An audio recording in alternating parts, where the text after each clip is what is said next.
هر فصل لباسشویی تو تخلیه کن. چجوری؟ بیا تا بهت بگم.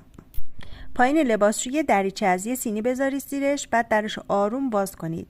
اصلا یهویی بازش نکنید که کلی آب میرزه زمین و همه جا کثیف میشه.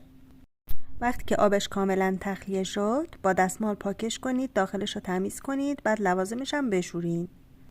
همه کثیفی‌ها و میکروبای داخل لباسشویی کاملا تمیز میشن. دقت کنید که هر 3 ماه یک بار این کارو حتما انجام بدین. اینجوری لباسشوییتون سالم میمونه.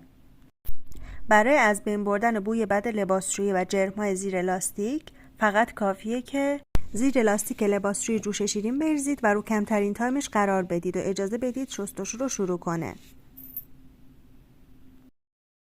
با انجام این ترفندها یه لباسشویی کاملا نو و سالم دارین. هم بوی بدش از بین رفته، هم جرم گیری شده. حتما این روش‌ها رو امتحان کنید و برامون کامنت کنید که میخواید ویدیو بعدی چه ترفندی باشه.